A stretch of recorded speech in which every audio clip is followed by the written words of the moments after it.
राम लक्ष्मण परशुराम संवाद। ये कहानी है जब श्री राम सीता जी के स्वयंवर में जाते हैं। स्वयंवर की शर्त थी कि जो भी महापुरुष भगवान शिव के धनुष में प्रत्यंजा मतलब धनुष के धागे को बांध पाया, सीता जी उसे ही अपने पति के रूप में स्वीकार करेंगी। अब एक एक करके सारे राजा महाराजा कोशिश करते हैं, लेकिन धनुष में प्रत्यंजा चढ़ाना तो दूर की बात, कोई भगवान शिव के धनुष को हिला भी नहीं पाता।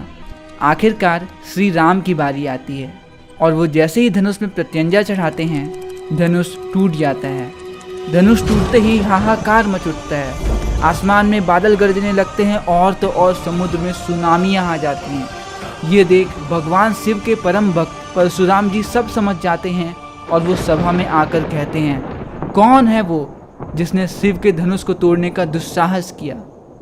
जिसे सुन श्री राम कहते हैं, नाथ शंभुधनु बंज निहारा, हो ही क्यों एक दास तुम्हारा। आये सु कहा कहिए किन मोही, सुनी रिसाई बोले मुनि कोही। श्री राम कहते हैं, हे नाथ, भगवान शिव का धनुष तोड़ने वाला आपका कोई दास ही होगा।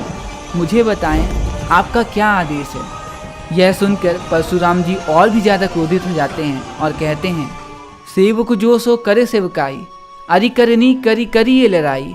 सुनो हूँ राम जी हूँ शिव धनु तोरा, सहस बाहु सम सो रिपु मोरा। तुम धनुष तोड़ने वाले को सेवक कहते हो? अरे सेवक तो वो है जो सेवा करे। भगवान शिव का धनुष तोड़ने वाला तो शत्रु की भांति लड़ाई करने के योग्य है।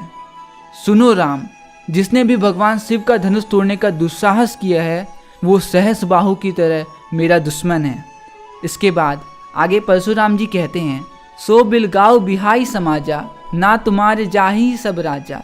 सुनी मुनि बचन लखन मुस्काए, बोले परशु धरही अवमाने। तो अब एकदम गुस्से में आकर परशुराम जी कहते हैं, जिसने भी भगवान शिव का धनुष तोड़ने का दुस्साहस किया है वो अलग हो जाए, वरना बेवजह ही यहाँ उपस्थित सारे राजा महाराजा मारे जाएंगे। परशुराम जी की ये बातें सुनकर श्री राम के छोटे भाई लक्ष्मण जी मुस्कुराते हैं और परशुराम जी का अपमान करते हुए कहते हैं, बहु धनु ही तोरी लड़काई, कबहू न असी ऋषि कीनी गोसाई। ए ही धनु पर ममता के हुए हेतु, सुनी रिसाई कह भृगि कुल केतु। लक्ष्मण जी कहते हैं, मुनिवर, हमने बचपन में तो ऐसे बहुत से धनुष तोड़े हैं, आपने तब तो कभी इतना गुस्सा नहीं किया, फिर इस धनुष से आपको इतनी ममता क्यों है? लक्ष्मण जी की ये बातें सुनकर परशुराम जी क्रोध से कहते हैं, रे नृप बालक काल बस, बोलत तो ही न संहार। धनु ही सम त्रिपुरारी धनु, विदित सकल संसार। परशुराम जी लक्ष्मण जी को कहते हैं, अरे बालक, तुम्हारे सामने स्वयं काल खड़ा है, थोड़ा संभल के बोलो। सारे संसार को पता है ये धनुष कोई आम धनुष नहीं, स्वयं भगवान शिव शंकर का धनुष है। परशुराम जी को गुस्सा देख लक्ष्मण जी कहते हैं, लखन कहा हंसी हमरे जाना, सुनहु देव सब धनुष समाना। का क्षति लाभ जुन धनुष तोरे, देख राम नयन के भोरे। मतलब मुनिवर, हमारे लिए तो सारे धनुष एक ही समान हैं, और ये धनुष तोड़ के भला हमें क्या फायदा होगा? हाँ। और राम जी की झुकी हुई आंख देखकर लक्ष्मण जी आगे कहते हैं, छुअत टूट रघुपतहु न दोसु, मुनि बिनु काज करिए कतरोसु। बोले चितै परसु की ओरा, रेसठ सुने ही सुभाव न मोरा। अरे ये धनुष तो श्री राम के छूते ही टूट गया मुनिवर, इसमें उनका कोई दोष नहीं, आप तो बेवजह ही गुस्सा कर रहे हैं। ये सुन के परशुराम जी अपने फरसे की तरफ गुस्से से देखते हैं और कहते हैं, अरे बालक, तुम मेरा स्वभाव नहीं जानते। और कहते हैं, बालक बोले बधै नहीं तो ही, केवल मुनि जड़ जान ही मोही। बाल ब्रह्मचारी अति कोही, विश्व विदित क्षत्रिय कुलद्रोही। परशुराम जी कहते हैं, जाओ, मैं तुम्हें बालक समझकर नहीं मारता। तुमने क्या मुझे कोई आम ऋषि मुनि समझ रखा है? अरे मैं तो बचपन से ब्रह्मचर्य जीवन का पालन करने वाला बहुत ही क्रोधी व्यक्ति हूँ और दुनिया में क्षत्रिय कुल के शत्रु के नाम से फेमस हूँ। इसके बाद परशुराम जी अपनी तारीफ में एक दो लाइन और कहते हैं, भुजबल भूमि भूपि बिनु कीना, विपुल बार महादेव निदीना। सहस बाहु भुज छेद निहारा, परशु बिलो की महीप कुमारा। परशुराम जी कहते हैं, बालक, तुम्हें ज्ञान नहीं, न जाने कितनी बार मैंने अपनी इन भुजाओं के बल पर पृथ्वी के सारे राजाओं का वध कर इसे ब्राह्मणों को दान कर चुका हूँ। ध्यान से मेरे इस फरसे को देखो, इन्हीं से मैंने सहस बाहु की दोनों भुजाओं को काटकर शरीर से अलग कर दी थी। अपने तारीफों का पुल बांधने के बाद परशुराम जी लक्ष्मण जी को धमकी देते हुए कहते हैं, मातु पितहु जनि सोच बस, करिसी महिष किशोर, गर्भानी के अर्भक दलन, परसु मोर अति घोर। अरे ओ राजा के बालक, अपने माता पिता के बारे में सोचो। मेरा फरसा बड़ा भयानक है, गुस्सा आ गया ना तो पेट में पल रहे बच्चे का भी नाश कर देता है।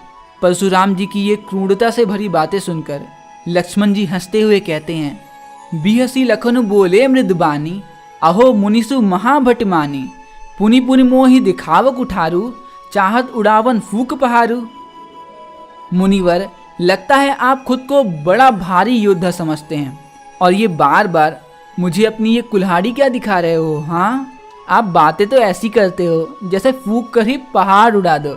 और परशुराम जी की धमकी का जवाब देते हुए लक्ष्मण जी कहते हैं, यहाँ कुंभर बतिया कोई नाही, जे तरझनी देखी मर जाही, देखी कुठार सरासन बाना, मैं कछु कहा सहित अभिमाना।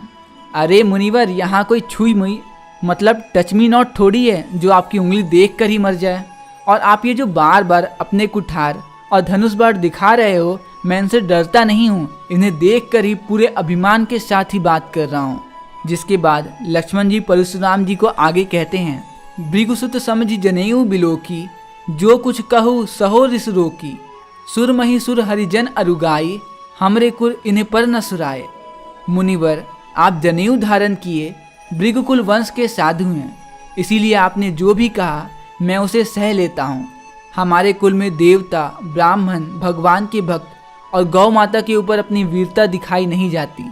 जिसके बाद लक्ष्मण जी परशुराम जी को आगे कहते हैं, बंधे पापु अपकीर तिहारे, मारत हूपा परिय तुम्हारे, कोटि कुलीस सम बचनु तुम्हारा, व्यर्थ धरऊं धनु बाढ़ कुठारा। मतलब हम ब्राह्मणों पे अपनी वीरता नहीं दिखाते क्योंकि इन्हें मारने पे पाप लगता है, और जो कि आप ब्राह्मण हैं तो आप हमें मार ही क्यों ना दें, तब भी आप पैर पड़ने योग्य हैं। वैसे आपकी ये बातें हथियार के किसी वार से कम थोड़ी हैं, व्यर्थ ही आप अपने साथ धनुष बाण और ये कुठार रखते हैं। आखिरी की इन दो साखियों में लक्ष्मण जी परशुराम जी को कहते हैं, जो बिलो की अनुचित कहेऊ, क्षमहु महामुनि धीर, सुनी सरोस भृगुवंश मुनि, बोले गिरा गंभीर।